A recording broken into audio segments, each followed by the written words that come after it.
Para narasumber yang berbahagia, tema kali ini kita mengangkat tentang swasembada kesehatan. Ya, saya ada 3 buku yang ini menjadi inspirasi buat kita ya, bahwa yang pertama Cirebon ini sudah punya buku nih, namanya Tetamba ya, Tetamba Herbal Cirebon. Ini konsep dari keraton ini Mas Azrul ya, dan ini dulu dipakai oleh Sunan Gunung Jati sebagai salah satu obat ya, obat yang kemudian menjadi cukup luar biasa karena ketika beliau Cina itu seorang dai tapi justru tabib ya. Makanya kemudian di Cina para tabib dan dia lolos menjadi tabib yang cukup baik ya. Kemudian ternyata Mas Sinang ini tahun berapa ini, tahun 70-an ini Kementerian Kesehatan dengan LIPI ini sudah merumuskan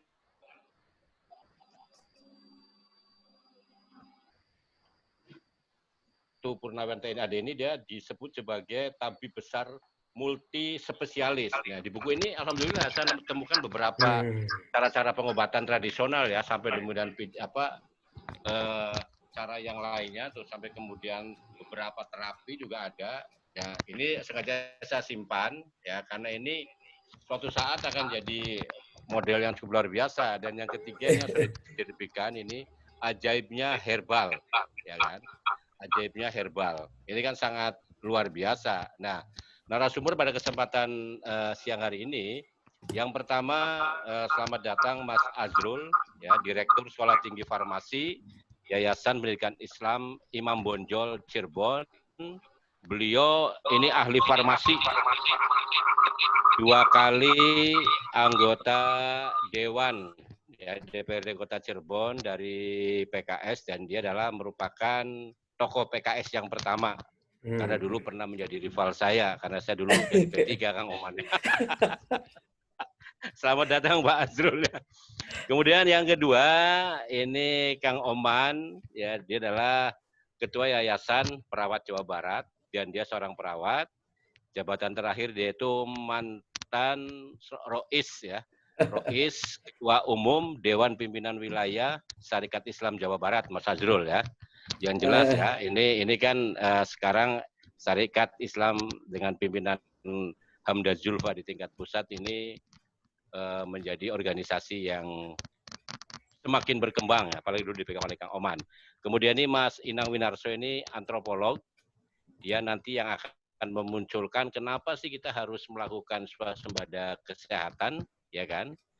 Kenapa kita harus back to basic? Karena beliau juga punya data betapa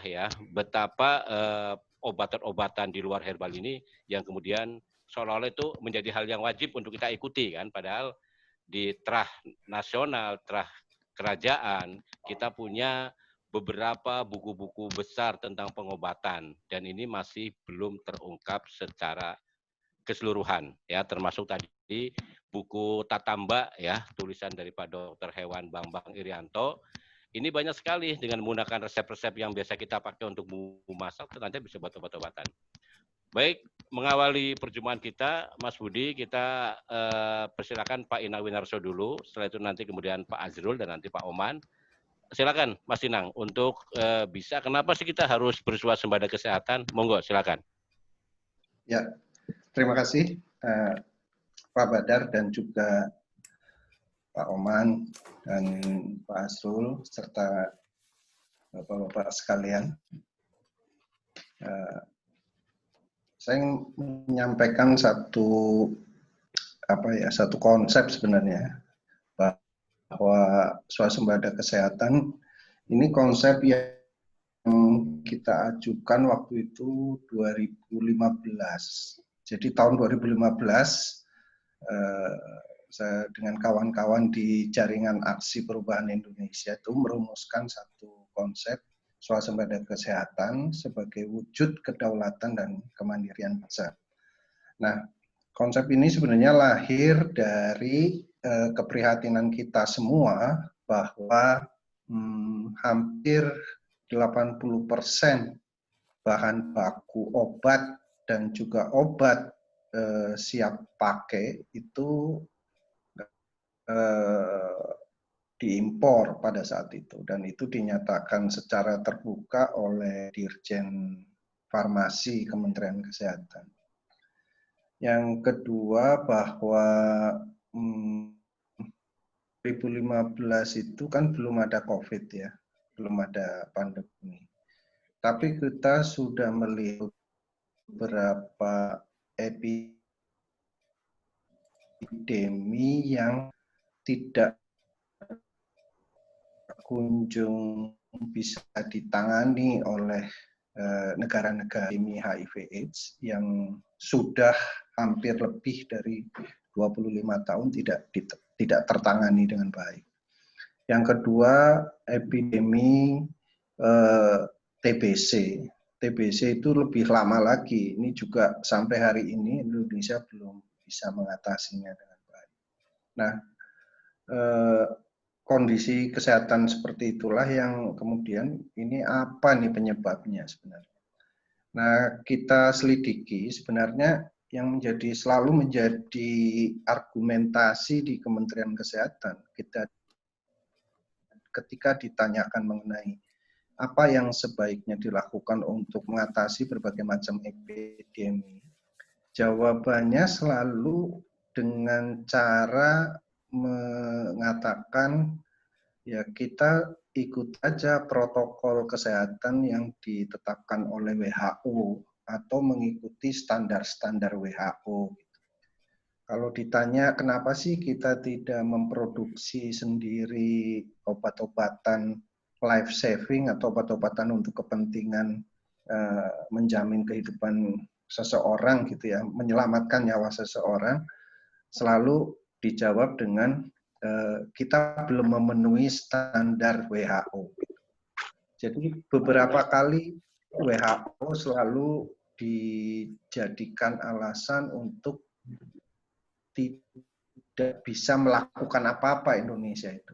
Jadi menunggu apa yang difatwakan atau diperintahkan oleh WHO. Nah, oleh sebab itu kita ingin coba lihat sebenarnya WHO itu siapa sih?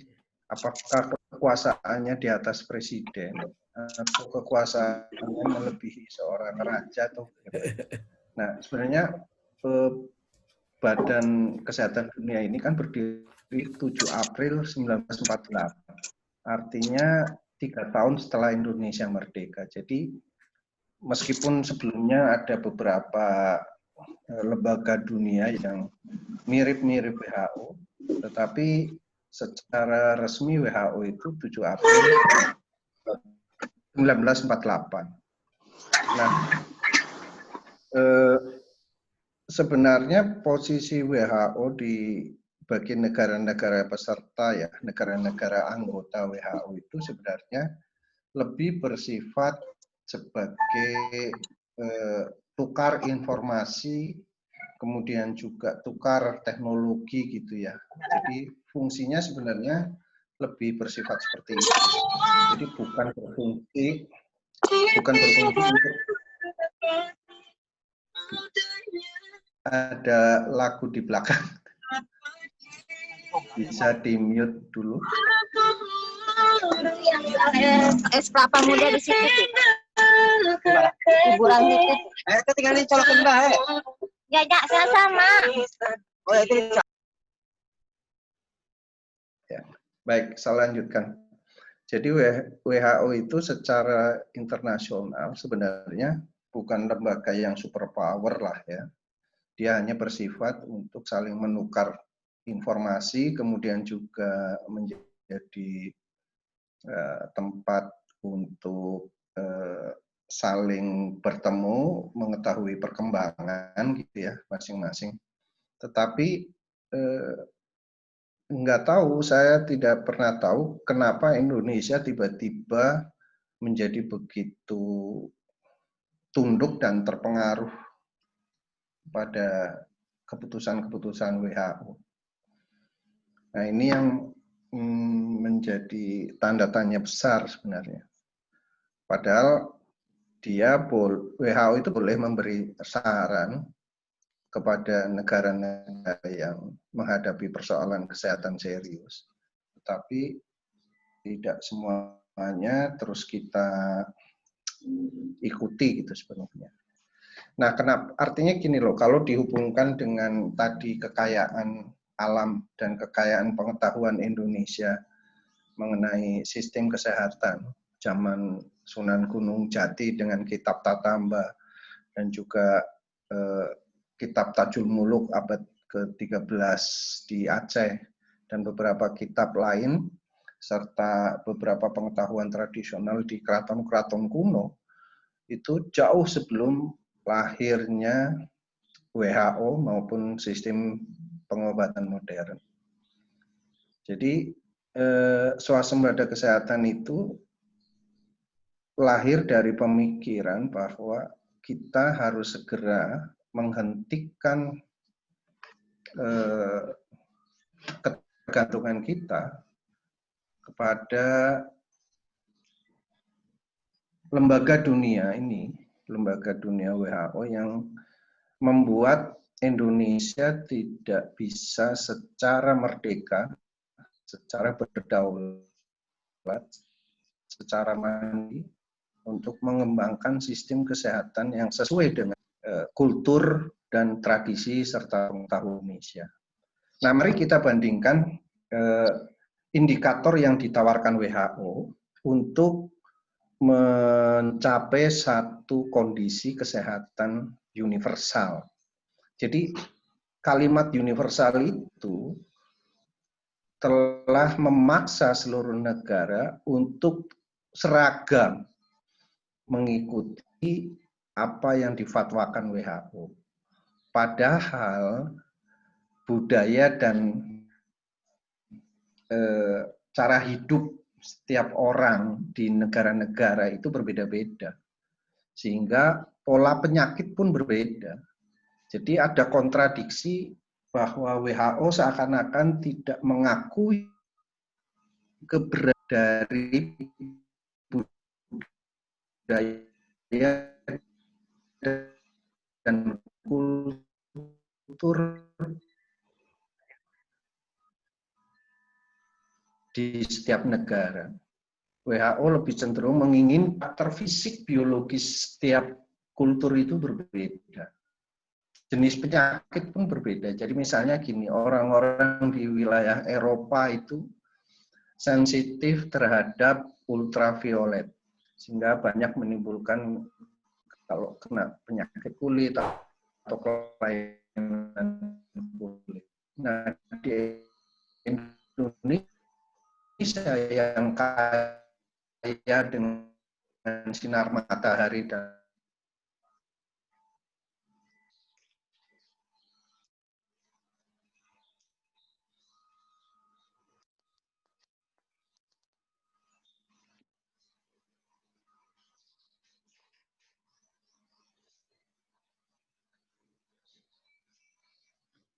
halo, putus ya? Ya, baik. Jadi saya lanjutkan ya bahwa tiap negara itu ada kultur dan karakter biologis masyarakatnya itu berbeda. Tetapi ada prinsip universal yang ingin diterapkan oleh WHO yang tentu bertolak belakang dengan keragaman dari budaya maupun biologi orang. Nah, kita coba bandingkanlah ya. Di WHO itu ditetapkan bahwa harus ada standar pelayanan kesehatan yang bersifat universal. Kemudian pembiayaan juga ini menggunakan sistem jaminan kesehatan, gitu ya. Yang ketiga, penyediaan sumber daya manusia di bidang kesehatan harus memenuhi kompetensi-kompetensi yang sudah diatur oleh WHO. Yang keempat, setiap negara harus memiliki kebijakan atau regulasi yang mendukung pada pencapaian layanan yang bersifat universal. Nah, menawarkan konsep tandingannya di bidang swasembada kesehatan. Yang pertama, saya langsung menyerang pada aspek obat dan pengobatan. Maaf, obat dan bahan baku. Coba ke atas Mas. Di screen-nya di atasin nomor 1 sebelah kanan. Yang pertama, indikator utama swasembada kesehatan adalah obat dan bahan baku obat itu harus diproduksi di dalam negeri, dimanapun negaranya. Apakah di Pasifik, apakah di Cina, apakah di Afrika, apakah di Eropa, apakah di Amerika Latin, semua negara punya kewenangan dan punya kedaulatan untuk memproduksi obat dan menghasilkan bahan baku untuk obat dari dalam negeri. Jadi supaya apa ya? Supaya tiap negara itu bisa tahu persis sebenarnya bahan baku dan obat yang diperlukan sesuai dengan karakter dan kondisi fisik masyarakatnya. Yang kedua, teknologi dan metode pengobatan yang tradisional dan modern itu digunakan bersama. Jadi tidak boleh yang modern itu menihilkan yang tradisional dan yang tradisional kemudian melupakan yang modern. Jadi tidak boleh menggunakan sistem zero sum game ya. Pokoknya kalau nggak modern nggak bisa diterapkan. Sebaliknya yang tradisional juga harus mengembangkan pengetahuannya, mengikuti cara-cara modern atau menyesuaikan dengan kebutuhan perkembangan saat ini. Nah, kenapa kombinasi tradisi dan modern di bidang teknologi pengobatan perlu diterapkan? Karena dari kitab-kitab kuno tadi, seperti contohnya kitab Tatamba yang dikarang oleh Sunan Gunung Jati maupun kitab itu berisi resep pengobatan yang bisa dikatakan masih efektif untuk mengobati penyakit berat atau penyakit-penyakit degeneratif yang saat ini banyak diderita oleh masyarakat Indonesia. Tenaga kesehatan, indikator ketiga ya, swasembada kesehatan adalah tenaga di bidang kesehatan itu ya sebaiknya adalah putri terbaik dari Bank Indonesia sendiri. Kita tidak impor tenaga ahli asing atau tidak perlu meminta fatwa atau pendapat-pendapat dari tenaga asing karena Indonesia bisa menyekolahkan orang terbaik, terpandai di bidang kesehatan untuk menggali pengetahuan setinggi-tingginya. Itu yang ketiga. Indikator yang keempat adalah pembiayaan kesehatan. Nah, pembiayaan kesehatan kalau tadi indikator pertama dipenuhi, indikator kedua dipenuhi, maka biaya kesehatan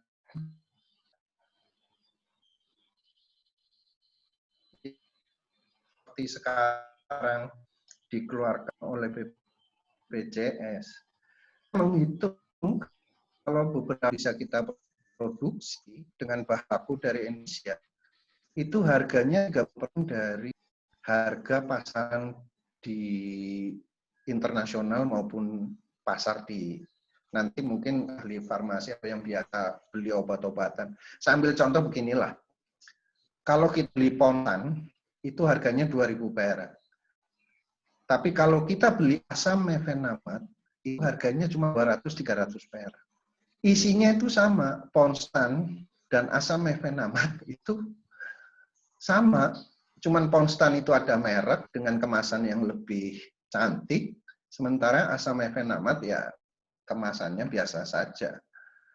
Nah, jadi kita beli merek untuk obat, masa kita beli merek sampai 2.000 perak, padahal isinya sama, hanya 200 atau 300 rupiah per tablet.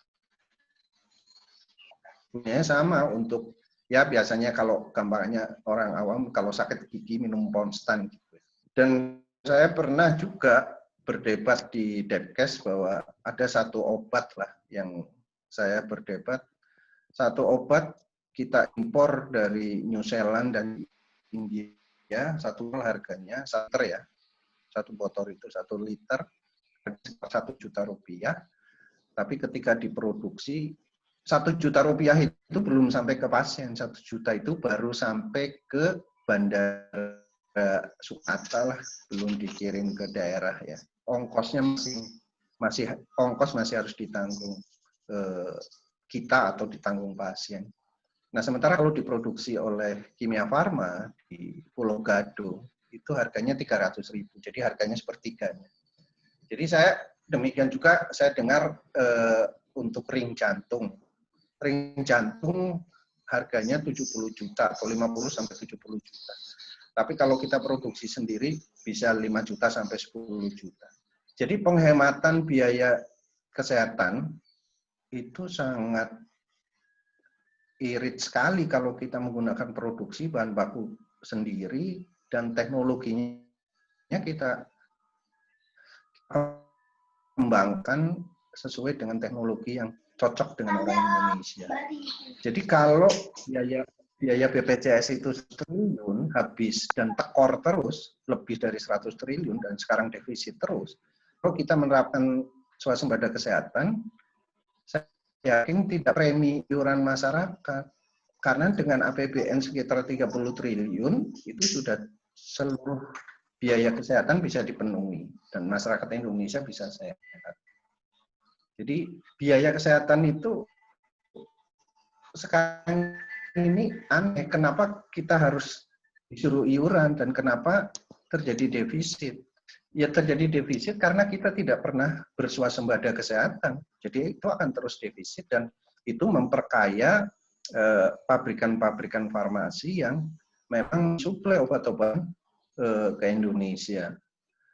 Nah, yang terakhir saya kira indikator utamanya adalah sarana dan prasarana kesehatan harus kita tingkatkanlah sampai ke pelosok di puskesmas dan posyandu itu harus direvitalisasi lah, diperbaiki baik kebutuhan peralatannya, kemudian sarana gedungnya dan sebagainya. Saya kira itu pengantar dari saya. Mudah-mudahan nanti bisa kita lanjutkan dengan diskusi. Ya. Baik, terima kasih Mas Inang ya. Menarik sekali bahwa memang sampai hari ini kita masih tergantung kepada WHO.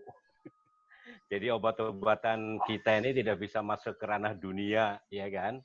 Karena legalisasi itu harus cap WHO, padahal pengalaman negara kita sebagai negara besar Nusantara dengan berbagai suku dan budaya, ternyata obat-obatan ataupun herbal ini juga nampaknya harus ada istilah ya. Jadi seolah-olah kalau jamu itu bukan obat nih. Ini menarik karena nanti Pak Azrul ya.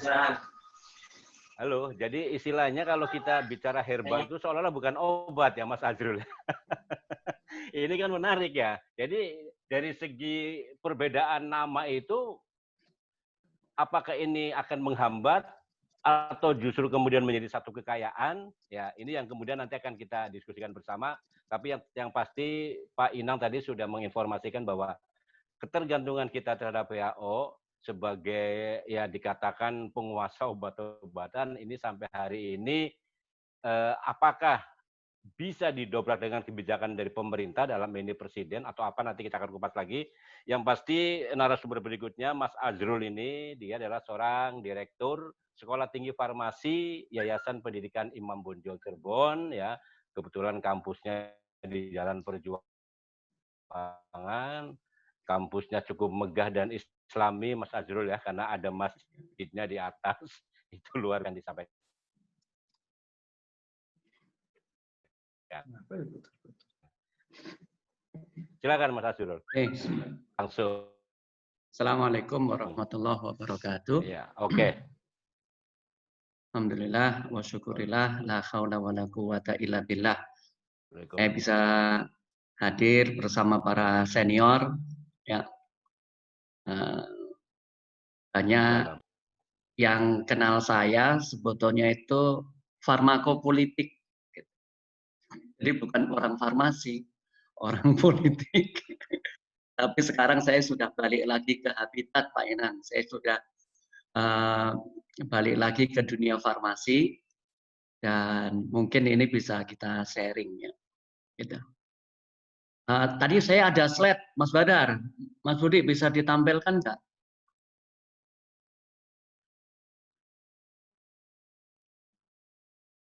Aja dimulai nanti Pak sudah Budi saya kirim akan ke mengeluarkan. Ya. Mas Badar ya.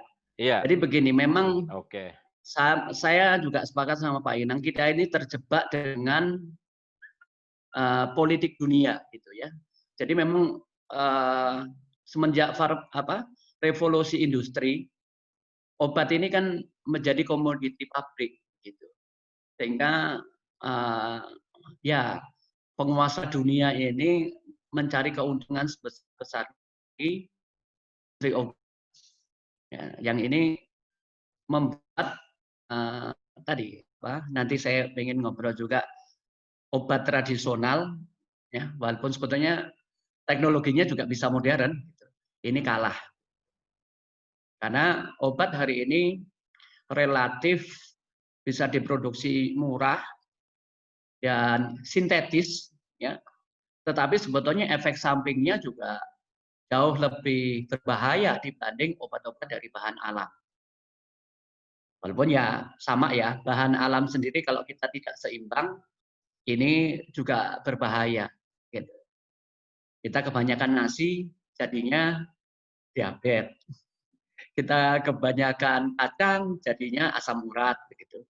Jadi memang teori keseimbangan ini harus tetap kita jalankan. Ya. Saya balik lagi. Jadi memang hari ini penguasa obat itu adalah obat-obat kimia. Kalau di Indonesia memang ada obat tradisional. Yang disebut obat itu mungkin mayoritas adalah obat zat kimia. Mereka mempunyai prosedur supaya bisa disebut obat harus ada penelitian yang bertele-tele. Yang biayanya mahal banget. Sehingga mereka baru bisa dikatakan obat, mempunyai perizinan sebagai obat. Ya. Obat pun sebagaimana tadi didiskusikan, ada obat generik, ada obat bermerek yang harganya juga pemerintah tidak bisa mengendalikan.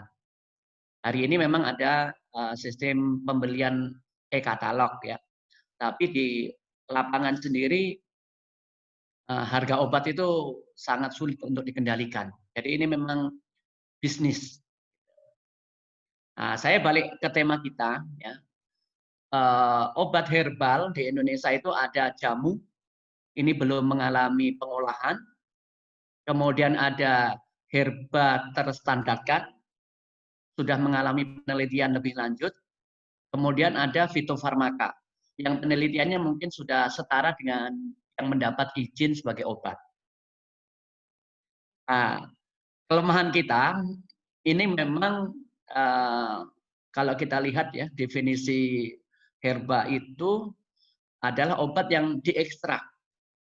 Ini secara cost sebetulnya berat. Kalau saya kebetulan pernah ke Cina, obat-obat tradisional Cina itu mayoritas tidak diekstrak Pak Inang, jadi hanya simplicia saja. Ini murah gitu, dan masyarakat bisa memanfaatkan. Dia bisa nanam sendiri, dia bisa mengobati sendiri, swasembadanya ada gitu, sebetulnya. Tinggal didukung tanaman-tanaman kita ini dengan penelitian. Gitu. Penelitian inilah yang mungkin saya juga ingin kolaborasi. Kebetulan saya di kampus ini hampir setiap tahun 200 lah penelitian obat. Ini kita main di obat tradisional, Pak. Jadi tadi buku 3 tadi Mas Badar, kalau bisa sharing, ini mana yang mau kita teliti, saya setuju sekali. Gitu. Sampai yang paling laku itu kan, mohon maaf ya, obat kuat gitu. Kita juga melakukan penelitian obat kuat gitu. Sehingga nanti itu kan nggak perlu mereknya Asyong, Ahok. Memang untuk kebahagiaan suami istri misalkan kan, kita bisa meneliti itu. Nah, apa dari buku-buku kita yang mendukung itu? meningkatkan daya tahan tubuh. Ini sekarang lagi tren juga, ya kan gitu. Kita juga bisa melakukan penelitian pada level hewan ya. Ini herbal tradisional kita yang ada di masyarakat ini yang paling kuat mana? Nanti kita teliti bisa. Gitu. Nah, kalau memang sudah ada dasar penelitiannya, ini nanti kalau ada yang punya modal kan bisa dijadikan tadi apa? Minimal obat tradisional lah, jamu ya. Tapi ada dasar-dasar penelitiannya. Gitu. Sebetulnya hanya meneruskan buku-buku yang sudah ditulis oleh para pendahulu kita. Saya yakin itu sudah ada bukti empiris. Cuma bukti ya istilah ilmiah versi WHO-nya belum gitu. Nah, ini kita combine. Cuma itu aja sebetulnya. Karena Allah itu menciptakan semuanya sangat ideal gitu ya. Saya pernah meneliti misalkan kulit melindo itu menurunkan asam urat. Betul itu. Melindonya meningkatkan asam urat. Tapi kulitnya menurunkan asam urat. Jadi kalau mau makan, melindo itu utuh. Gitu. Itu Mas Badar. Jangan cuma yang enaknya aja utuh. Kulitnya juga dimakan, kulit buah melinjo itu. Misalkan ke sana ya. Ini kan, oh Allah itu menciptakan sangat ideal. Sama dengan durian gitu kan, durian meningkatkan kolesterol, tapi katanya kulitnya menurunkan kolesterol kan, ini perlu kita teliti. Gitu. Betul nggak? Tapi kan nggak mungkin makan kulit durian. Kan yang mungkin kulitnya kita keringkan, kita kapsulkan, begitu kan? Ini kan tadi ini rekayasa produksi herbal yang mungkin masyarakat bisa mengeringkan kulit durian kan gampang. Kemudian di blender kan gitu. Kemudian untuk dijadikan konsumsi, misalkan ke sana. Nah, ini yang memang harus kita perkuat untuk tadi swasembada herba. Kita balik lagi ke alam. Kita balik lagi ke alam. Ya. Semua obat-obat diabetes, Pak, itu merusak ginjal. Diabetes sendiri merusak ginjal. Jadi kita mau pilih mana? Mau pilih diobati, diobati obatnya juga itu kalau dibaca efek sampingnya bisa gagal ginjal semua obat ginjal itu. Tapi kalau gulanya tidak diturunkan merusak ginjal juga gitu. Walaupun dengan obat rusaknya sekian tahun, tanpa obat lebih cepat gitu kan. Nah, siapa tahu ya Pak Oman ya. Ini kan saya bukan orang medis ya. Kalau farmasi itu kan bukan mengobati gitu. Kita memproduksi kemudian menyimpan, menyalurkan itu. Saya nggak mengobati. Tetapi ya belajar dari teman-teman dokter, oh ternyata yang ini tuh memperparah, yang ini enggak. Nah, ini yang tadi ya. Walaupun mungkin mayoritas teman-teman dokter itu kalau untuk herba mereka masih agak kurang yakin gitu. Karena tadi standar WHO-nya penelitiannya beda. Ini kembali kepada farmakopolitik bahwa kebijakan pemerintah terhadap herba ini juga harus kita robah gitu. Jadi herba nggak ada yang masuk di dalam e-katalog BPJS. Ini kan katanya Indonesia surganya bahan alam gitu ya. Tapi nggak ada yang masuk gitu. Ini kan masih perlu perjuangan. Kalau nggak bisa diklaim oleh BPJS hari ini bisnis kesehatan berat. Nah, hari ini yang banyak suplemen itu ternyata bukan produk Indonesia. Itu produknya teman-teman tetangga kita. Mereka berani jualan pakai multi level, pakai ya ini kita kurang berani. Gitu. Kita kurang berani karena ya tadi ya, maksudnya dukungan-dukungan ini perlu kita ciptakan baik dari pemerintah maupun para pelaku usaha. Sehingga Allah memberikan banyak bahan alam di kita ini bisa kita manfaatkan. Di Cirebon laut, limbah laut itu juga sangat bermanfaat. Gitu. Kami pernah meneliti limbah udang, limbah tulang ikan begitu. Ini bahan bagus untuk kolagen. Kolagen ini untuk kosmetik sekarang lagi tren, ya kan? Ya Bu, kolagen.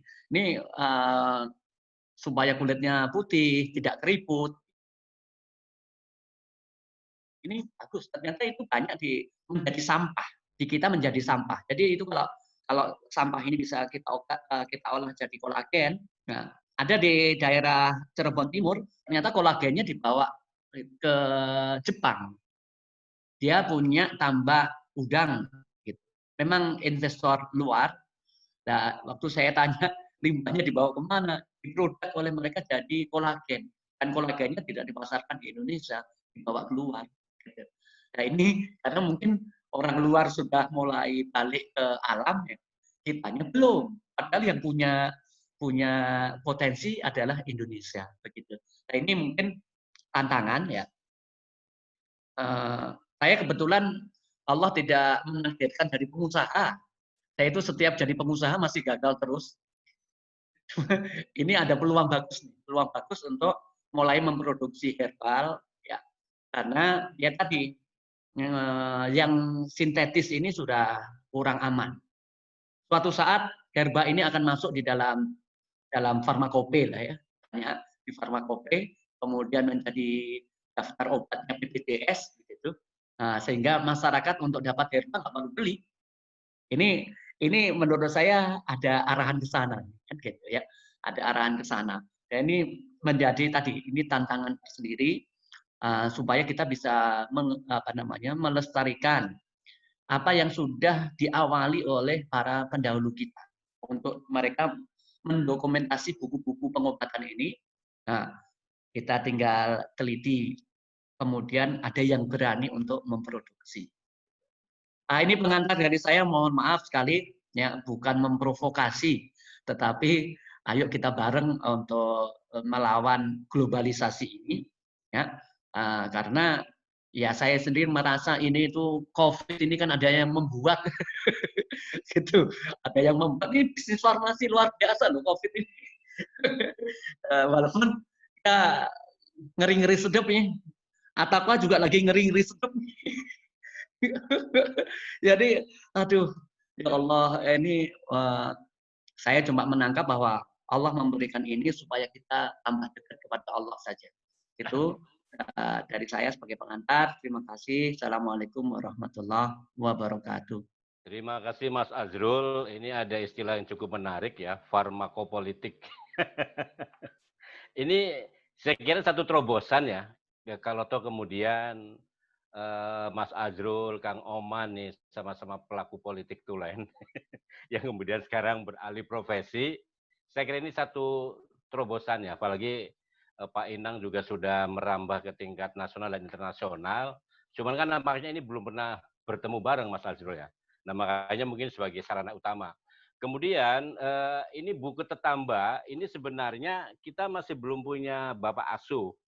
Artinya buku ini dicetak oleh Perpustakaan Nasional, jumlahnya hampir 1000, cuman si penulis sendiri Pak Bambang hanya dikasih 2. Makanya ngasih saya juga dengan bentuk fotokopi. Dan buku ini ternyata sudah dapat izin dari Dirjen POM. Artinya menarik kalau ini kemudian oleh STF Imam Bonjol dijadikan satu satu masukan untuk kurikulum lokal, ini akan luar biasa. Seperti yang pernah Mas Inang ceritakan, di Tegal itu ada yang namanya WKJ, Wisata Kesehatan Jamu. WKJ itu oleh Bupati Entus, itu merupakan UPTD, jadi puskesmas. Puskesmas tetapi di situ obat-obatannya pakai herbal, dan di belakangnya itu ada tanaman semua herbal itu kan. Namanya WKJ Mas Inang ya, Wisata Kesehatan Jamu. Ini yang saya dengan Mas Inang belum sempat ke sana karena keburu terhalang COVID ya. Tapi insya Allah nanti Mas Azrul akan saya ajak dengan Pak Inang, syukur-syukur Kang Oman bisa ke Cirebon, kita ngecek WKJ. Jadi bentuknya puskesmas milik pemerintah Kabupaten Tegal, biaya juga dari Pemda Kabupaten Tegal, dikelola juga oleh mereka, karyawan juga PNS, ada dokter, ada apa, tapi pengobatannya itu menggunakan herbal, tidak menggunakan jamu. Dan ini kurang terekspos. Jadi saya berharap nanti ini menjadi satu terobosan, mudah-mudahan dari perguruan tingginya dari Sekolah Tinggi Farmasi Imam Bonjol, kita bisa ke sana, kemudian kita bisa kolaborasi dengan Cirebon punya produk yang namanya Tetangga. Berikutnya adalah Ketua Perawat Jawa Barat ya. Ini basic perawat tapi juga di politik cukup lama, 2 kali manggung di Kabupaten Bandung ya, dari partai yang berbeda kalau nggak salah. Silakan Kang Oman. Ya. Ya, bismillahirrahmanirrahim. Assalamualaikum warahmatullahi wabarakatuh. Yang saya hormati Pak Badar, yang saya hormati Mas Inang yang sudah lama ini pembicaraan kita sempat tertunda.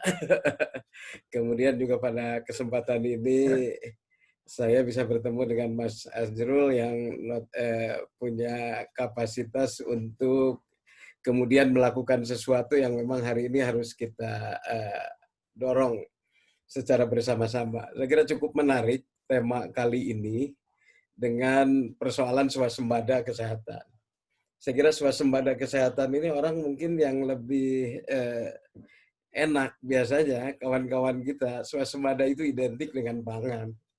Tapi kemudian kita melihat hari ini, apalagi kalau kemudian tadi kita baca secara bersama-sama, bahwa swasembada itu harus kita dorong karena ini adalah merupakan sesuatu yang kemudian harus tertanam di masyarakat bangsa kita, bahwa bagaimana kemudian kita harus melakukan upaya-upaya yang serius. Saya kira ketika tadi Mas Inang membuka dari konteks bagaimana belenggu dunia, saya kira, dan ini ketika tidak ada gerakan yang membumi. Dan tadi juga dikatakan bahwa semua stakeholder di kita, ya kalau kita lihat hari ini secara potensi, seperti yang disampaikan Mas Inang tadi, apa sih yang tidak ada di Indonesia? Hanya persoalannya yang ada hari ini, adakah keberanian kita untuk mengangkat persoalan tadi? Bukankah hari ini sekolah tinggi farmasi di mana-mana, saya kira. Tapi kemudian juga tadi seperti yang disampaikan Mas Azrul, pasti ini dengan dinamika yang muncul, saya kira ini juga sangat luar biasa lah. Jangankan pada posisi potensi masyarakat secara umum. Kalau kita lihat hari ini misalnya UNER aja menemukan obat COVID, kemudian itu sudah di-backup oleh Kasad, saya kira itu kan tadi seperti yang disampaikan Mas Azrul, ini memerlukan waktu yang kemudian lama untuk meyakinkan atas tahapan-tahapan yang tadi. Ya, kalau saya melihat bahwa hari ini kita sudah saatnya tadi secara political will, apa yang menjadi pemikiran Mas Inang atas apa yang kemudian harus dibuka dalam konteks swasembada kesehatan, di mana tadi juga saya kira indikatornya sudah sangat tegas. Bahwa pertama bagaimana kita meyakinkan bahwa kita punya bahan baku, kemudian yang kedua tadi juga bahwa kita punya tenaga yang boleh jadi kalau kita lihat farmasi dari mulai ITB sampai sekolah tinggi farmasi sekarang kan sudah menjamur sedemikian rupa, sehingga kalau ini kemudian ada sebuah gerakan yang kita bumikan lewat tadi pemahaman tadi, minimal ada kesiapan dari kita paling tidak, bahwa upaya yang tadi adalah kita ke depan ini kan harus mampu melakukan itu. Jangan sampai kemudian hari ini upaya-upaya yang kita bangun hanya berujung pada konteks bahwa kita dikuasai orang lain. Misalnya tadi persoalan BPJS, berapapun uang BPJS saya kira, negara mensubsidi BPJS berapapun, saya kira itu tidak akan cukup. Karena persoalannya tadi tidak ada political will, baik itu dari berbagai stakeholder, baik itu dari berbagai akademisi yang kemudian meyakinkan kita ini terbiasa instan hari ini. Sehingga penelitian kita, kemudian juga upaya-upaya yang kemudian dilakukan, ini yang nampaknya, kalau saya sepakat, hal ini tidak bisa dibiarkan lagi.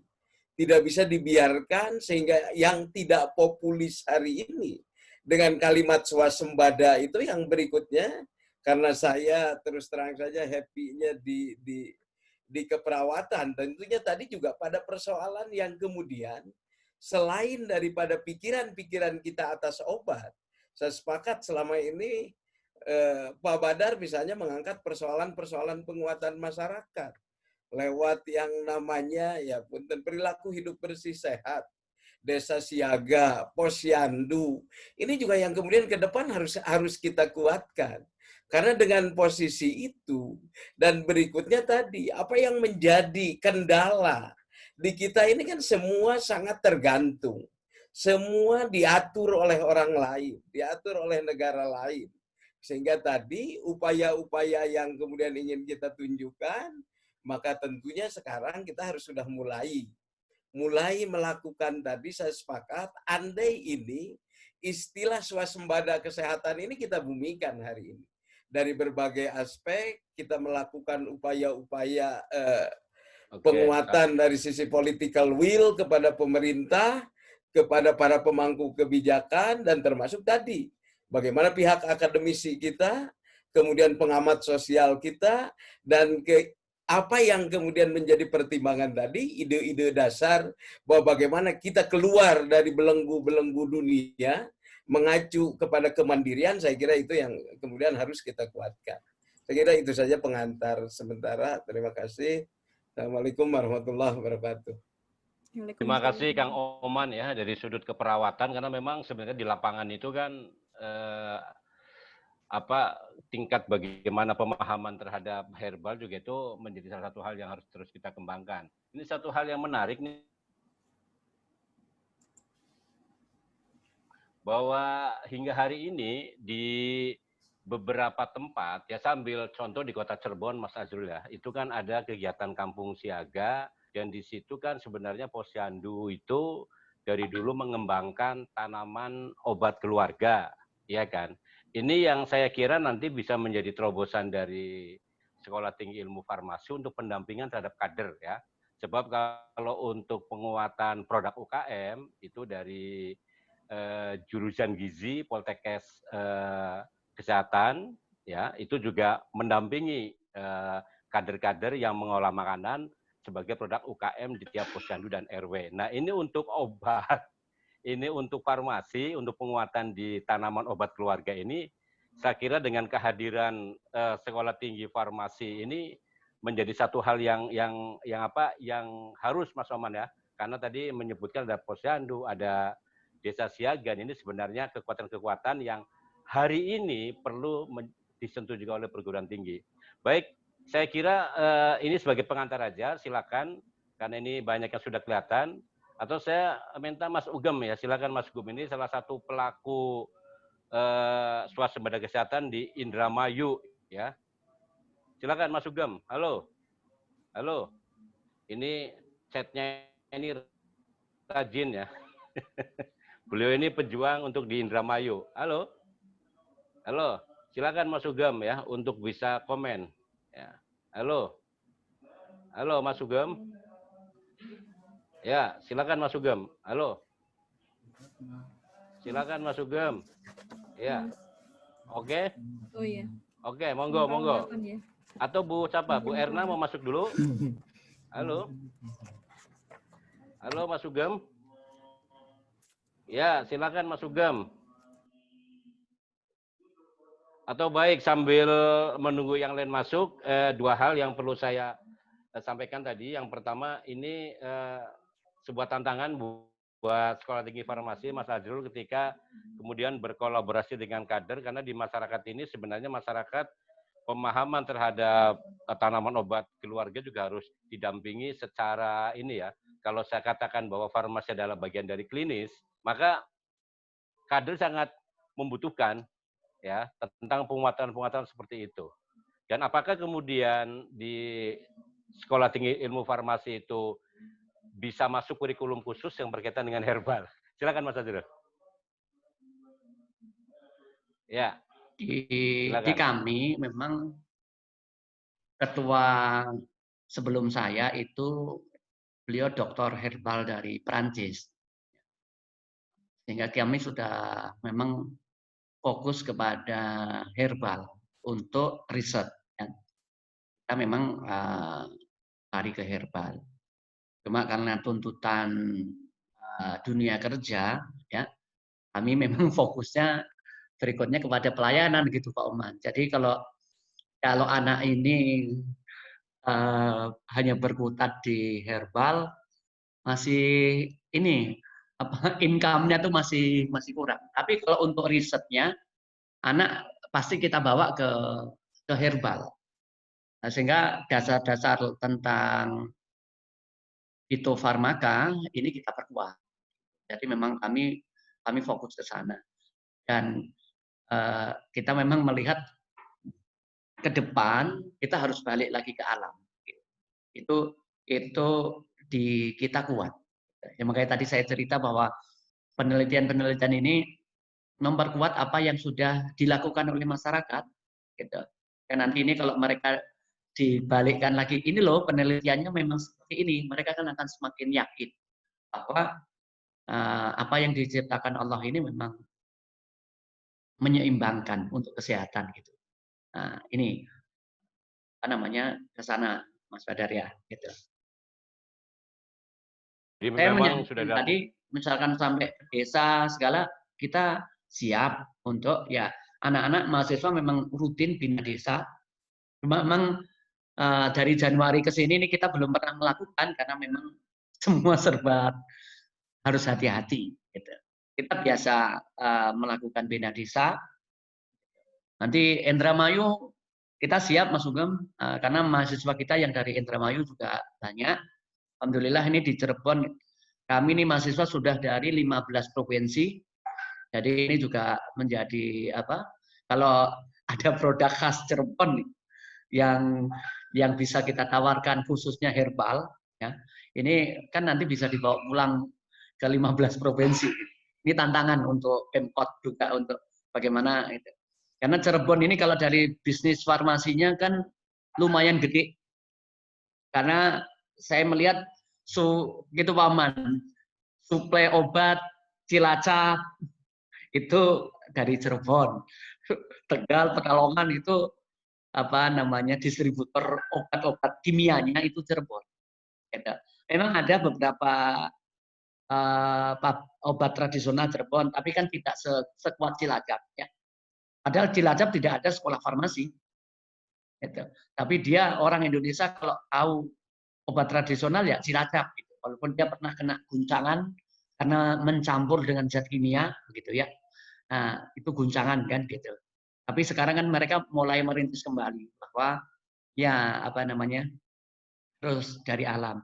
Dan kemarin saya juga tengok yang sidat ikan yang strum tuh ya. Ini kan untuk nafsu makan anak-anak ya bagus. Gitu. Nah di Cirebon kan ikan juga banyak.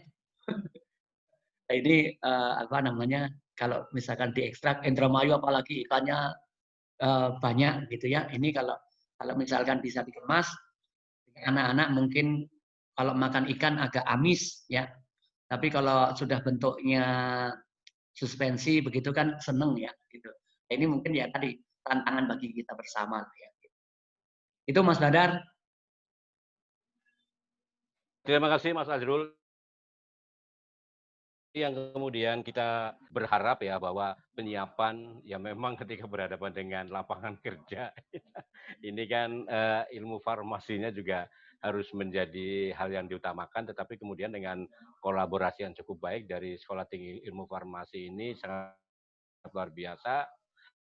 Pak Inang, sebenarnya pemerintah bisa melakukan terobosan apa sehingga kemudian herbal ini bisa menjadi sesuatu, karena tadi Mas Azrul juga menggambarkan bahwa di e-katalog BPJS itu herbal tidak masuk gitu kan. Sementara kan ada buku yang cukup menarik ya, Hikayat Ganja, ini mungkin nanti kita akan bedah bersama ya, itu cukup luar biasa, itu mampu memberikan solusi bagi beberapa penyakit yang memang tidak bisa terdeteksi dengan obat-obatan yang bersifat kimiawi ya. Jadi gimana Pak Sinang, apakah pemerintah harus melakukan terobosan di satu sisi, kemudian di tingkat berikutnya, apakah kebijakan-kebijakan lokal seperti Perda dan Pergub ini bisa jadi kekuatan juga, ya kan? Artinya bahwa Perda dan Pergub itu bisa mengupayakan, tidak hanya kemudian keputusan Presiden. Silakan Mas Sinang. Ya, baik. Terima kasih. Pertama, gini sebenarnya ya, di dalam dunia obat dan pengobatan itu ada ikatan Indonesia dengan ketentuan dari World Trade Organization atau WTO mengenai hak paten terhadap penggunaan obat. Nah, sebenarnya Indonesia itu bisa keluar dari kerangkeng ketentuan paten obat itu dengan syarat keberanian seorang presiden untuk menulis surat dan meminta beberapa obat-obatan yang patennya dimiliki perusahaan farmasi asing itu minta dihapus atau dicabut sehingga Indonesia bisa memproduksi sendiri obat-obatan yang dibutuhkan oleh masyarakat Indonesia dengan syarat, cuman syaratnya mudah kok. Indonesia tidak, ketika memproduksi obat tersebut tidak boleh dijual ke luar negeri, hanya digunakan untuk masyarakat Indonesia di dalam negeri. Jadi itu yang disebut dengan government call atau fasilitas yang disediakan WHO untuk kepada setiap negara itu meminta keringanan dicabutnya hak paten obat. Jadi secara global itu, payung itu seharusnya dimanfaatkan oleh Presiden Indonesia untuk menulis surat kepada WHO, apa saja sih kebutuhan obat yang seharusnya diproduksi di dalam negeri. Nah, setelah itu dicabut, maka obat-obatan paten itu dicabut, misalnya lah tadi obat jantung, kanker, diabetes yang berat-berat gitulah. Sebenarnya kita kemudian tidak terikat lagi dengan ketentuan-ketentuan pengobatan yang harus mengacu kepada sistem pengobatan internasional itu. Jadi kemudian kita melakukan kajian terhadap beberapa obat yang bahan bakunya dari alam Indonesia, dan itu sebenarnya bisa dilaksanakan karena Kementerian Kesehatan itu punya satu laboratorium di Tawangmangu, itu adalah disebutnya Balai Penelitian Pengembangan dan Kesehatan Kementerian Kesehatan khusus untuk tanaman obat tradisional. Tetapi itu tidak dimaksimalkan karena sebenarnya akan mengganggu peredaran obat-obatan yang patennya dimiliki oleh farmasi asing itu. Jadi kalau pertama kita harus minta government call untuk mencabut beberapa paten obat supaya kita bisa memproduksi sendiri. Nah, pilihan produksinya ada di Indonesia, mau memproduksi persis seperti zat aktif yang dimiliki oleh obat paten tersebut atau menggunakan bahan baku alami yang di Indonesia. Itu kemandiriannya diserahkan kepada Indonesia. Nah, yang ketiga soal apakah pemerintah daerah itu bisa menetapkan satu kebijakan. Nah, sebenarnya di dalam Undang-Undang Otonomi Daerah, bidang sektor kesehatan ini salah satu yang didelegasikan kepada pemerintah kota kabupaten atau pemerintah di bawahnya. Jadi sektor kesehatan ini termasuk sektor yang tidak desentralistik. Jadi sektor kesehatan adalah sektor yang didesentralisasikan. Nah, fakta beberapa kebijakan itu justru terkesan sentralistik. Misalnya ambil contoh ketika COVID ini melanda, sebenarnya setiap kota kabupaten boleh-boleh saja menerapkan protokol kesehatan, misalnya lakukan tes swab secara massal dengan biaya dari pemerintah daerah masing-masing. Tapi itu bisa dilakukan oleh kota kabupaten. Kemudian BPJS, yang semula dengan sistem skema Jamkesda, jaminan kesehatan daerah, itu hampir tidak ada keluhan, tidak ada persoalan di bidang pembiayaan kesehatan di tingkat kota kabupaten atau di provinsi. Tetapi ketika semua orang harus iuran dan duitnya itu masuk ke rekening BPJS pusat, kita tidak pernah bisa di pemerintah daerah tidak bisa mengetahui sebenarnya alokasi biaya kesehatan untuk kota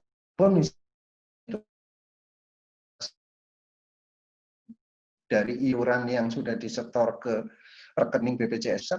Jadi pemerintah ini menerapkan standar ganda di bidang kesehatan. Di satu sisi kebijakan otonominya harusnya diberahkan kepada kota kabupaten, tapi di sisi yang lain iuran pembiayaannya, duitnya disedot ke Jakarta, dan kita nggak tahu alokasi per kota kabupaten, ya kita pasrah aja. Nah, Pemda disuruh bayar. Nah, duit Pemda APBD itu pun disetorkan ke pusat. Jadi pusat narik duit dari daerah untuk kepentingan kesehatan. Tapi balik lagi ke kota kabupatennya nggak pernah ada kejelasan. Sehingga sebenarnya DPRD itu patut mempertanyakan kepada Direktur BPJS, ini duit yang disetor oleh Pemda Kota Cirebon ke rekening BPJS Pusat itu dipakai untuk apa? Seharusnya bisa dipertanggungjawabkan. Tapi itu tidak bisa karena sistem sentralistik di pembiayaan. Jadi itulah saya kira komentar saya mengenai 3 hal tersebut. Terima kasih. Jadi memang ada kebijakan-kebijakan yang sebenarnya bisa kita lakukan, tinggal bagaimana keberanian kita. Kalau saya dengan Mas Azrul punya pengalaman yang menarik ketika dulu anggaran untuk SKTM dipusatkan di APBD ya Mas Azrul ya, ketika itu tidak dipakai itu tahun berikutnya bisa dipakai gitu kan. Saya masih ingat waktu itu untuk pembiayaan ibu hamil yang melahirkan dari kalangan miskin itu zamannya Pak Azrul Dewan itu digratiskan pakai uang APBD ya. Kemudian penyakit yang lain cukup dengan surat keterangan tidak mampu atau SKTM. Tapi kemudian itu kan ada BPJS, semua dialokasikan ke BPJS. Kang Oman, ini menarik kalau melihat dari pernyataan Pak Inang dan Mas Azrul ya. Jadi upaya lembaga pendidikan tetap ingin mengembangkan agar herbal ini menjadi tujuan dalam kurikulum walaupun tidak eksplisit secara khusus ya. Tapi Sekolah Tinggi Ilmu Farmasi Imam Bonjol ini mengembangkan dengan riset-riset yang dilakukan oleh mahasiswa dan dosen untuk bagaimana mengembangkan potensi herbal yang ada. Nah, sementara Pak Inang menyoroti bahwa kebijakan itu bisa dilakukan, terutama hak paten yang kemudian oleh Presiden diminta. Dan kita kan punya perusahaan farmasi yang cukup besar ya, Pak Inang, ada Kimia Farma. Ya, saya masih ingat ketika Pak Inang cerita tentang ARV ya, antiretroviral virus yang untuk HIV/AIDS itu harus diproduksi dari luar, padahal di kita bisa. Nah, dalam hal ini kan mungkin perawat juga punya peran nih dalam persoalan ini. Atau mungkin apa yang harus kemudian dilakukan agar sistematika ini terus berjalan, artinya di satu sisi kita harus mengikuti aturan yang secara verbal itu harus dilakukan, tapi di sisi lain kita mencoba mengembangkan ya. Ini kan sebenarnya ada 2 tokoh ya, tokoh perawat yang satu dan yang satunya adalah tokoh farmasi ya. Oke, nanti saya berharap Mas Sanusi dari Kediri ini bisa gabung, ini juga pelaku juga di lapangan. Silakan, Kang Oman. Terima kasih Pak Bandar. Memang kalau saya baca, ini kan dari penjelasan-penjelasan baik itu Mas Inang atau Mas Azrul, ini yang kemudian harus kita dorong itu adalah persoalan political will. Karena kalau sudah setingkat presiden misalnya tadi, ya tentunya ini adalah harus ada gerakan yang betul-betul saya kira masif bahwa bagaimana swasembada ini menjadi penting dan Indonesia harus keluar dari lingkaran itu. Ini saya kira political will-nya menjadi sangat kuat karena hari ini dengan upaya-upaya yang kemudian tadi idealnya bisa desentralisasi, malah orang hari ini beranggapan sentralistik saya kira. Kemudian kalau kita berangkat dari kajian kita atas aturan yang ada tadi, Undang-Undang Otonomi Daerah jelas, saya kira. Undang-Undang Otonomi Daerah jelas, kewenangan masing-masing jelas.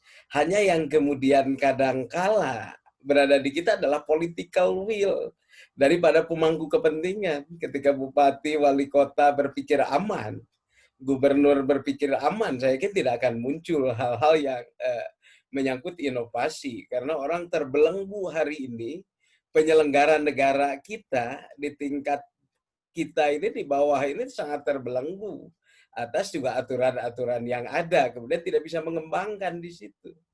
Maka kuncinya hari ini adalah bagaimana kondisi yang kemudian kita lihat hari ini secara kasat mata bahwa kita harus mampu keluar dari lubang jarum ini agar eksistensi kita sebagai bangsa yang mandiri, saya kira, eksistensi kita sebagai bangsa yang kemudian tadi kita kaji bahwa akademisi kita banyak, kemudian juga potensi alam yang sangat luar biasa, tapi kemudian yang mencengkrama kita adalah pada persoalan-persoalan pemahaman atas regulasi. Sehingga tadi kalau kewenangannya happy-nya di presiden, saya kira bahwa ini harus ada gerakan yang betul-betul masif untuk meyakinkan bahwa kita harus keluar dari situ. Karena saya yakin pemahaman ini hanya di segelintir orang. Dan berikutnya juga persoalan tadi, swasembada ini harus kemudian kita kuatkan bukan pada konteks obat saja. Jadi ada juga potensi publik yang diangkat bagaimana tadi kondisi yang selama ini baik dan selama ini menjadi pegangan masyarakat kita. Kayak tadi misalnya kan persoalan jamu, herbal, ini yang didorong bagaimana kita memasyarakatkan hari ini. Jadi kita misalnya tadi seperti Mas Ajrul sampaikan bahwa nanti STF ini kita bersama-sama masyarakat bisa bikin desa binaan. Jadi ketika kita punya desa binaan dan itu betul-betul bisa dibaca dan hasilnya bisa dilihat saya kira oleh semua orang atas apa yang dilakukan oleh mahasiswa kita bersama masyarakat, saya yakin dengan model itu yang kemudian bisa mengangkat persoalan swasembada yang harusnya kita lakukan, dan pada akhirnya pemerintah juga akan melihat dan akan berhitung pada cost tadi, dan berikutnya berpengaruh kepada kebijakan politik. Saya kira kalau misalnya presiden atau siapapun anggota DPR yang tidak berpihak pada hal tadi kan nanti bisa dengan sendirinya itu tidak menjadi sebuah alternatif pilihan publik ke depan. Sehingga kalau saya dan kawan-kawan di Perawat, saya kira sepakat dengan kondisi tadi, bahwa bagaimana kita menggali potensi yang ada, regulasi yang hari ini membelenggu kita harus terus suarakan, sehingga apa yang tadi dideklir pernyataannya Pak Inang, pernyataan Pak Azrul, ini menjadi pertanyaan atau pernyataan publik yang betul-betul berangkat dari bawah dalam kelompok penekanan. Dan tadi juga peran daerah dalam konteks bupati, wali kota, termasuk tadi yang saya sampaikan, di level tingkat desa kan otonom. Ketika mereka membuat satu model, lewat tadi yang disampaikan Pak Badar misalnya, jadi kalau UPTD itu saya kira mungkin jangkauannya sangat luas, tapi kalau potensi masyarakat misalnya tadi, lewat posyandu saya kira dibina, bagaimana mereka perilaku hidup bersih sehatnya kita kawal, termasuk bagaimana kemudian persoalan-persoalan tadi. Hal-hal yang menyangkut hari ini anggap saja kurang populis, dan ini perlu kita populiskan persoalan-persoalan tadi. Saya kira itu Pak Badar, terima kasih. Menarik ya kalau yang ngomong aktivis. Terus bergerak ya, terus bergerak. Ini bahasa political will, apakah kemudian Mas Ajrul harus kembali ke Dewan? Biar Mas Ajrul mendorong. Oke, silakan Mas Sanusi atau yang lain boleh masuk. Mas Budi Manfaat juga silakan. Barangkali mau bertanya dan komen, silakan Mas Budi ya. Mas Sanusi juga kami undang, Pak Edi Setiawan juga silakan. Kita ini sebenarnya diskusi publik ini untuk Atakwa ini sudah seri yang ke-7 ya. Dan kemarin kita sempat bahas juga tentang BPJS, tentang sex education, dan siang hari ini kita memang pembahasannya tentang swasembada kesehatan karena ini menjadi salah satu PR kita bersama ya. Silakan Mas Budi atau Mas Sanusi, kan ini pas waktu asar ya. Tapi nggak apa-apa karena kita di virtual seperti itu. Pak Azrul, political will artinya begini ya, bahwa kampus juga harus punya branding ya, punya branding, artinya ciri khas. Nah, kira-kira yang akan dikembangkan di Sekolah Tinggi Farmasi Imam Bonjol ini dengan mengedepankan branding apa gitu, sehingga kemudian masyarakat, oh iya STF ini brandingnya seperti ini. Atau mungkin herbal akan menjadi branding yang utama gitu, dengan didukung oleh Pak Inang dan Pak Oman ini. Monggo. Saya mohon doa ya. Memang kami tahun ini rencananya produk ini sudah jadi kayak serbuk instan gitu. Jadi kalau biasanya penelitian itu hanya data-data, sekarang kita mintakan produk gitu. Jadi harus jadi produk. Jadi sementara produk yang murah tapi bisa dipakai oleh masyarakat itu serbuk. Jadi kita ada beberapa herbal yang sudah pernah kita teliti, sekarang kita pengen jadi produk gitu. Nah, sehingga nanti keberanian lagi mendaftarkan ke Dinkes. Jadi jamu kan, oke jamu aja dulu lah gitu ya. Atau kalau takut-takut lagi udah makanan, suplemen. Kalau takut jadi kadang perizinan ini juga ribet. Ribet ya, nanti idenya makanan aja gitu. Atau untuk kita dulu gitu kan. Nanti kalau memang seger baru kita daftarkan. Tapi harusnya kami harus punya keberanian untuk mendaftarkan bahwa kampus punya produk, dan itu memang kebijakan nasional juga. Jadi penelitian ini bukan hanya sekedar aset tidak berwujud. Kalau di anggota dewan kan dulu gitu. Tapi menjadi memang aset yang berwujud, bentuknya produk gitu. Nah, ini tahun ini kami punya target itu, Mas Radar ya, punya produk, sehingga nanti kalau ngobrol-ngobrol di Aqua Center gitu ya, minumannya ini gitu. Jadi ke sana lah gitu ya. Jadi bukan hanya kopi kan, sekarang kalau kopi kan memang banyak nih kan gitu. Nanti produk yang lain gitu ya. Nah, ini tentu saja dengan khasiat-khasiat yang berbeda kan gitu. Jadi ini untuk penderita ini kan gitu. Sebenarnya penyakit ini kan kalau digolongkan kan ada penyakit yang memang karena pola hidup, karena hidup kita tadi. Biasanya kalau orang politis kan hidupnya nggak karu-karuan ya, paman. Makan enak terus, tidur nggak ada aturan, stres jalan, ini kan bahaya sekali ini. Tadi pola hidup, sebetulnya kan pola hidup. Nah, pola hidup itu bisa dijaga, salah satunya kan dengan pola makan. Gitu. Nah, pola makannya nanti kita edukasi, mana yang punya khasiat obat itu jadi suplemen gitu. Itu. Jadi sebetulnya ini kita balik lagi kepada hidup normal kok, hidup new normal ini, new normal. Jadi kembali lagi ke alam. Alam itu kan ciptaan Allah, ya nggak jauh ke sana. Jadi kalau kita punya produk-produk yang mengembalikan orang ke sana, dan yang kedua meningkatkan daya tahan kan hari ini. Itu baru ya pengobatan gitu. Kan, nah, tapi kalau masih bisa mungkin yang mengobati ini adalah herba, kenapa tidak? Gitu. Tapi memang secara produksi lebih mahal, Pak. Herba itu secara produksi mahal karena diproduksinya sedikit, dan tadi mungkin jangan ekstrak deh. Kalau ekstrak itu luar biasa, paling hanya 2-10% yang bisa kita tarik begitu. Jadi secara cost mahal menurut saya.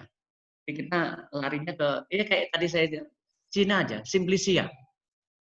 Jamu godok gitu. Kalau istilah orang Jogja kan jamu godokan itu yang di Tawangmangu sama tadi Brebes atau Tegal tadi kan nggak banyak seperti itu, Simplicia.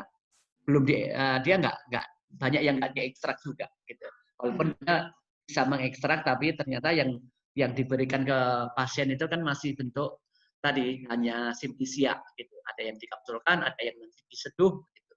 Nah, kita kembalikan ke sana sehingga nanti ini kalau masyarakat sudah merasa nyaman hidupnya dengan herbal, menurut saya ini luar biasa. Ini tugas para LSM ini kayak Mas Badat ya kampanye Mas, masih 4 tahun lagi cukuplah keliling kota Cirebon tuh membawa kalau mau balik lagi ke dunia politik kan ya, 4 tahun keliling terus sambil mengajari masyarakat supaya tadi kembali ke alam gitu. Itu. Terima kasih. Iya, luar biasa Mas Azrul ya, karena memang kita berharap kan perguruan tinggi dengan berbasis masyarakat ya, dan ini satu terobosan. Saya kira nanti di Atakwa kan punya tradisi Jumat tuh air teh, air jahe teh ya. Mungkin nanti kalau herbal dari STF sudah ada, kita bisa kolaborasi ya, artinya nanti selama 1 bulan full dengan menggunakan produknya Mas Azrul, sehingga orang kan bertanya gitu kan, ini minuman dari mana kok rasanya beda gitu kan. Satu hal terobosan. Nah Pak Inang, kalau ditinjau dari antropologi, ini gerakan seperti ini, apa yang harus kemudian dilakukan nih, baik buat masyarakat maupun dengan pihak sekolah, agar ini menjadi salah satu rutinitas. Kan kita sepakat ya bahwa swasembada kesehatan sejak tahun 2015 ini terus kita kampanyekan. Bahkan pada waktu tahun 2017 ketika Festival Keraton kita juga sudah masuk ya ke Kesultanan, dan Kesultanan juga responnya cukup luar biasa.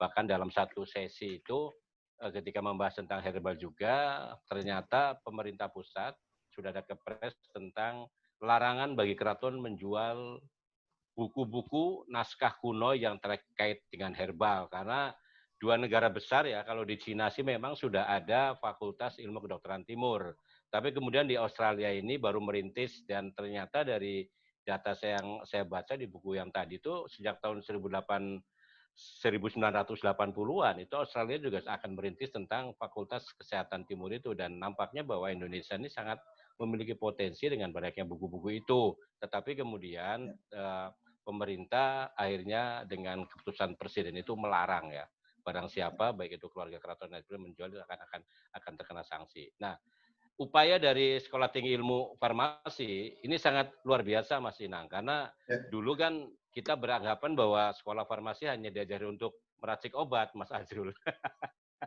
Ternyata ini lompatannya sudah luar biasa ya Pak Inang ya. Artinya dengan gerakan Sekolah Tinggi Ilmu Farmasi Imam Bonjol ini, bagaimana kemudian itu memanage, memarket dengan masyarakat, karena Pak Inang juga punya pengalaman ketika bagaimana mengkampanyekan obat-obat herbal. Silakan Mas Inang. Ya, jadi yang paling strategis sebenarnya apa yang dimiliki oleh Pak Azrul dengan kawan-kawan, juga Pak Oman, saya kira mungkin dengan institusi pendidikannya, kita mengkampanyekan manfaat dari obat-obatan lokal atau obat-obatan yang bahan baku alam dari Indonesia, itu bisa ikut di meja posyandu. Ya saat ini sih mungkin posyandu agak agak tidak beroperasi dengan baik, tapi nanti saya kira ini kita bisa menyusun strategi untuk memperkenalkan bagaimana obat-obat dari bahan alam Indonesia ini bisa bermanfaat, sudah terbukti bermanfaat, bisa memanfaatkan posyandu untuk penyuluhan atau kampanye mengenai obat-obat tersebut. Jadi tim kita dulu waktu mempromosikan konsep siap antar jaga atau siaga itu juga menggunakan infrastruktur sosial yang sudah ada di masyarakat, termasuk juga di masjid-masjid melalui pengajian dan juga pertemuan-pertemuan. Jadi sebenarnya memang beginilah ya, memang membutuhkan anggaran itu, tetapi saya kira tidak besar kalau misalnya kawan-kawan ahli dari sekolah farmasi yang sudah punya kompetensi dan sudah yakin betul dengan hasil risetnya, bisa mulai menjelaskan ke publik gitu, melalui berbagai macam channel komunikasi, bisa melalui komunikasi digital, virtual, maupun yang infrastruktur organisasi kemasyarakatan yang sudah ada seperti posyandu, remaja masjid atau DKM untuk mulai yakin bahwa sebenarnya Indonesia memiliki pengetahuan dan kekayaan di bidang pengobatan yang bahan bakunya asli dari Indonesia. Nah, untuk meyakinkan publik seperti itu, ya tidak ada cara lain, kita terus-menerus menggunakan kampanye lah atau penyuluhan, sebagaimana halnya waktu kita siaga konsep siap antar jaga untuk menolong ibu hamil dan melahirkan supaya angka kematian ibu hamil turun itu kan kita mencoba membebankan tanggung jawab menjaga ibu hamil dan menolong persalinan, persiapan menolong persalinan itu ada di pundak laki-laki. Dan laki-laki itu bukan sekedar suaminya, tetapi seluruh warga laki-laki di kampung tersebut. Itu butuh proses 1,5 tahun waktu itu kita meyakinkan, karena ini menyangkut norma dan keyakinan bahwa kehamilan itu urusan perempuan, tapi kita berhasil meyakinkan publik, meyakinkan masyarakat, dan akhirnya Cirebon berhasil meraih prestasi, mampu menurunkan angka kematian ibu melahirkan sampai separuh dari kasus yang biasanya dialami. Jadi ini saya kira Cirebon bisa menjadi pelopor nih, terus-menerus. Tadi Pak Asrul dan kawan-kawan tim di Sekolah Farmasi, silahkan aja menggunakan channel komunikasi tersebut untuk kampanye penggunaan obat-obat herbal. Makasih. Jadi jangan khawatir Mas Azrul ya, Mas Azrul juga kan khotib gitu kan. Jadi Jumatan bisa jadi media ya, At-Taqwa siap karena memang kita berharap ketika produk herbal muncul dari masjid, maka tingkat kepercayaan masyarakat akan bertambah, Mas Azrul ya. Dan memang ini kan selama ini kita masih menjaga sekali ya bahwa masjid hanya sebagai sarana untuk ibadah dan dakwah. Tetapi kemudian untuk bagaimana kita kembangkan masjid untuk mengembangkan herbal ini salah satu terobosan. Jadi saya berharap Sekolah Tinggi Farmasi Imam Bonjol ini juga menjadi satu pilar utama bagaimana nanti berkolaborasi dengan masjid ya, At-Taqwa siap lah. Kapan kita launching bersama, apalagi kalau hari Minggu itu orang olahraga juga walaupun di musim Covid cukup banyak. Saya kira kalau ketika yang berolahraga di tingkat masjid, kita siapkan minuman khas dari farmasi Imam Bonjol, ini satu terobosan ya.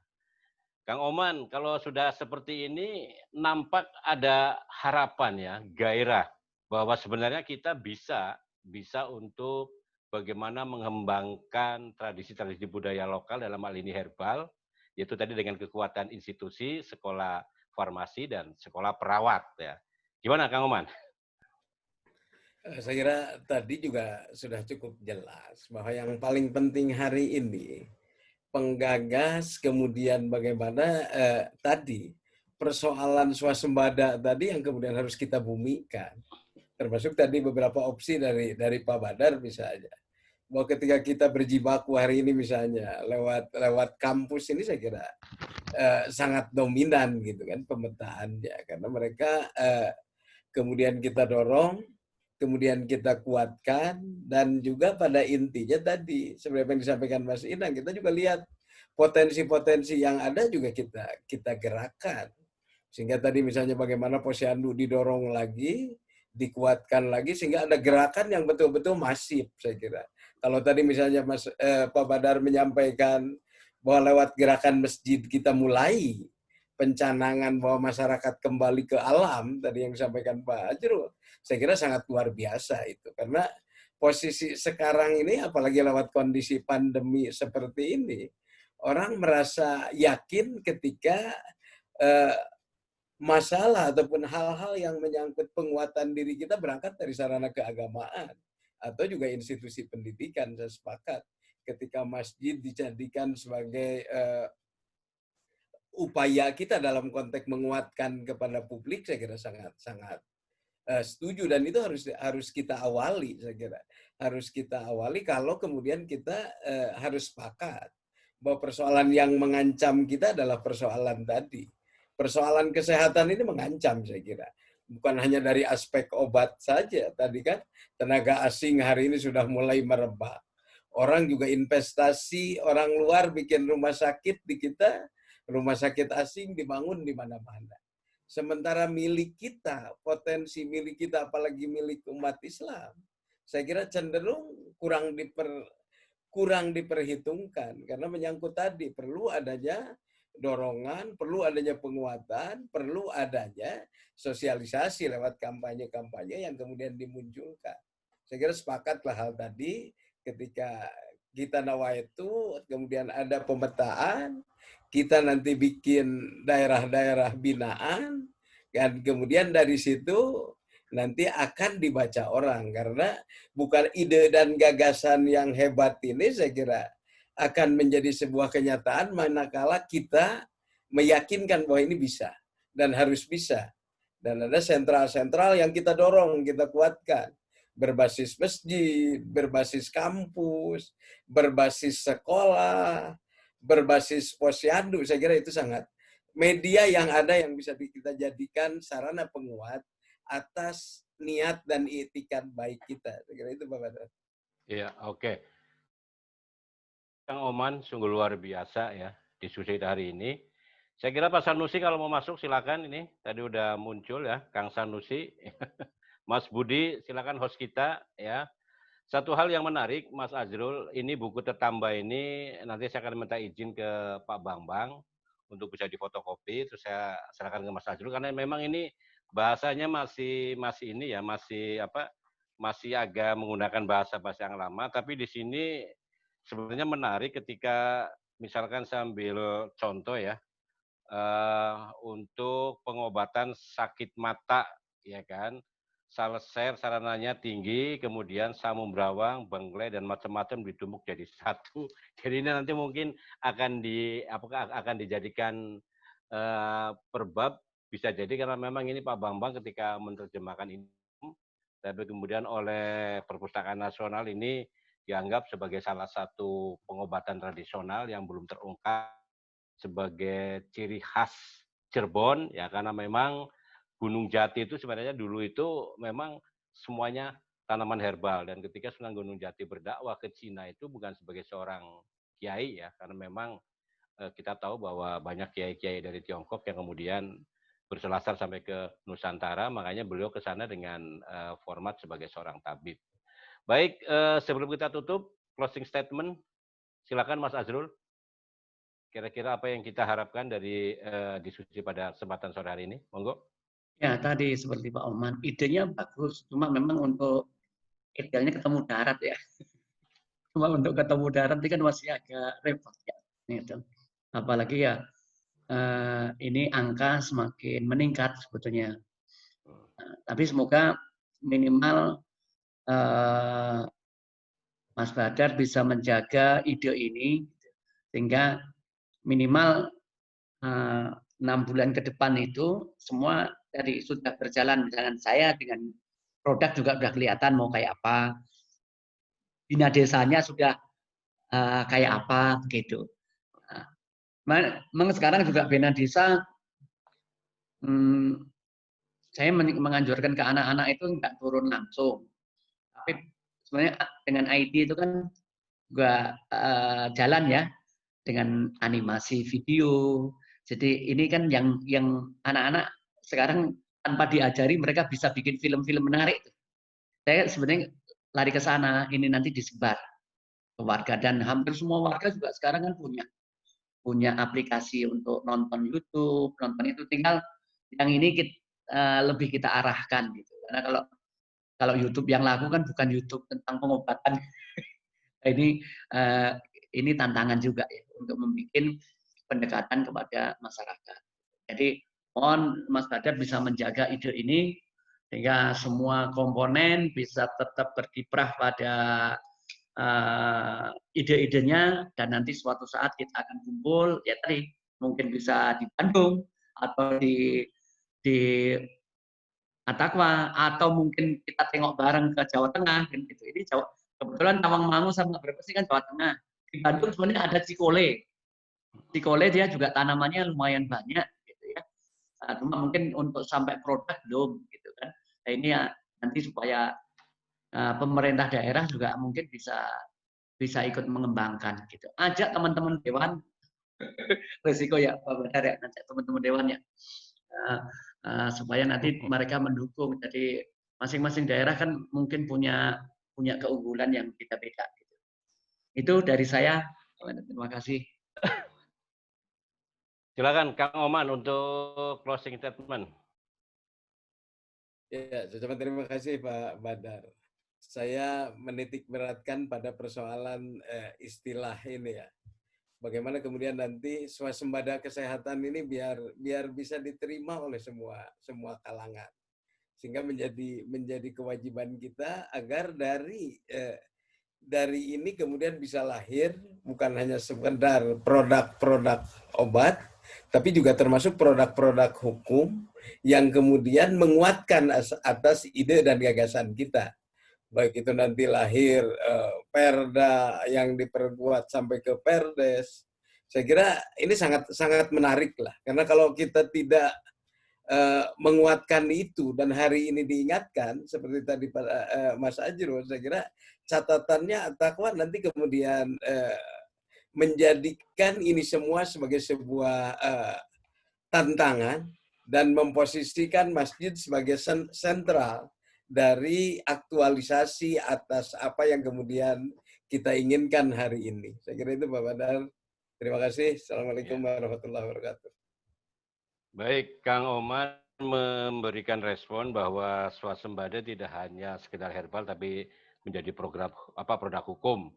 Nah, alhamdulillah sore hari ini telah berkolaborasi nih 3 profesi, yang pertama farmasi, kedua perawat, dan yang ketiga antropolog. Oke, ya. Silakan Mas Inang, closing statement. Ini tantangannya cukup menarik. Mas Kang Oman berharap bahwa gerakan swasembada ini tidak hanya herbal, tapi juga ada semacam produk hukum. Ya, baik. Pertama, sebenarnya kepentingan nasional harus diutamakan lah ya untuk mewujudkan satu masyarakat yang sehat sesuai dengan kultur, budaya, dan tradisi masyarakat Indonesia. Di mana tradisi dan kultur budaya masyarakat Indonesia itu sudah ratusan tahun yang lalu sudah ada kesadaran tentang kesehatan. Dan masih ada beberapa resep-resep yang sangat relevan yang bisa digunakan untuk mengobati penyakit-penyakit tidak menular pada masa kini. Nah, kita jangan terlalu terprovokasi oleh WHO bahwa WHO adalah satu-satunya lembaga kesehatan yang harus kita rujuk. Itu satu kesalahan pemikiran kita, karena WHO itu saat ini didanai 200 juta US dollar atau sekitar 3 triliun oleh Bill Gates. Bill Gates dengan yayasan Gates Foundation, dia menyumbang ke WHO. Tentu sumbangannya Bill Gates ini tidak mau gratisan, dia punya kepentingan. Yang kedua, Amerika masih menyumbang semula 400 juta US dollar, sekarang 115 juta US dollar. Memang Trump ini agak marah terhadap WHO sehingga dia mengurangi bantuan.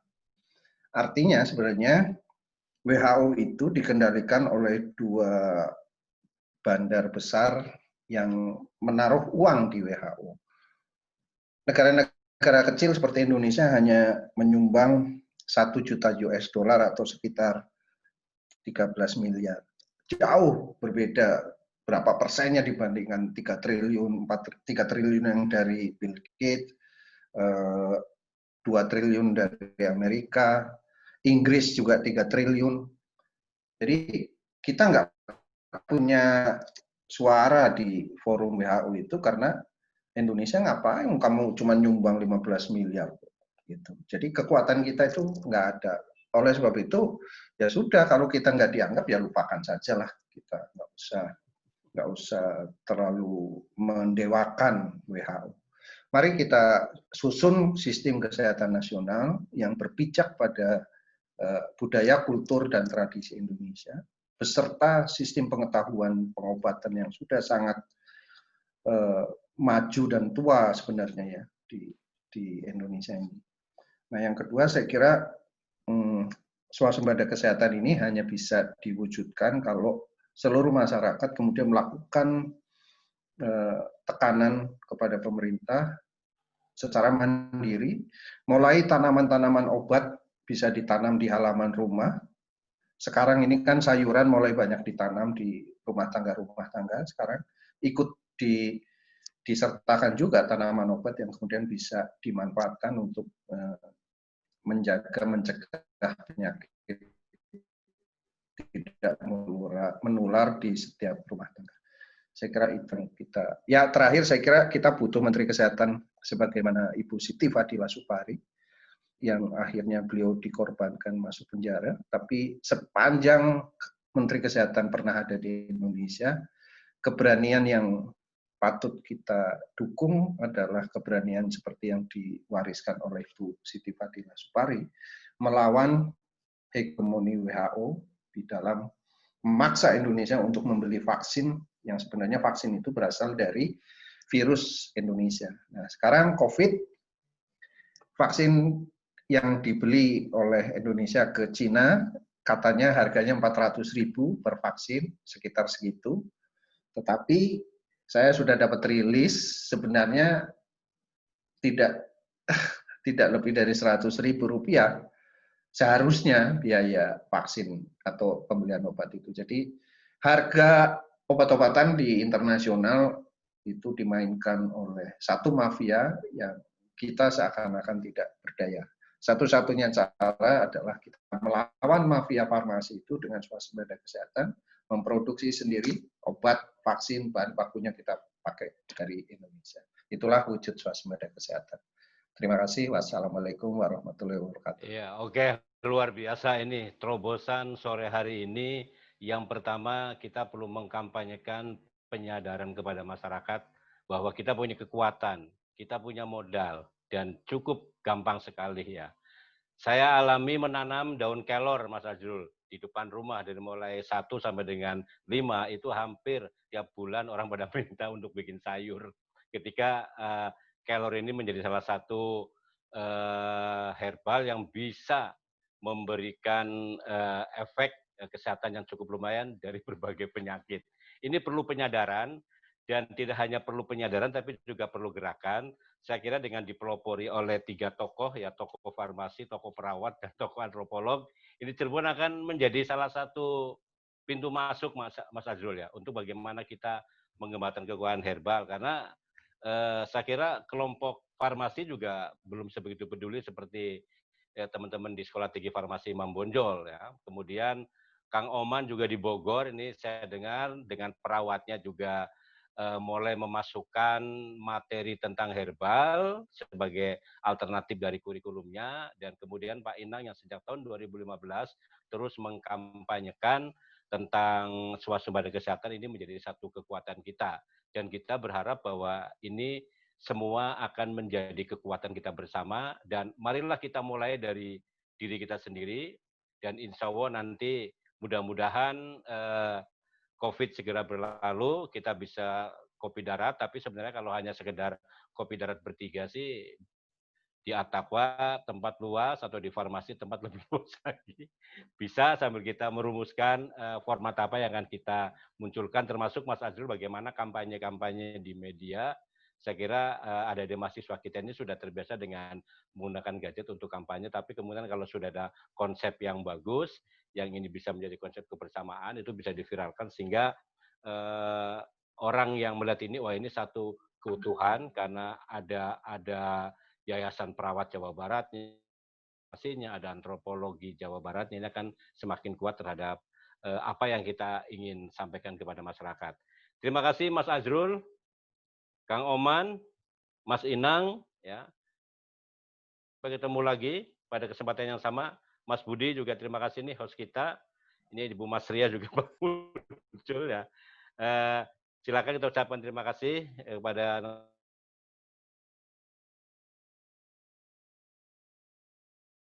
wabarakatuh. Baik. Assalamualaikum. Suun. Baik ketemu nanti. Yeah.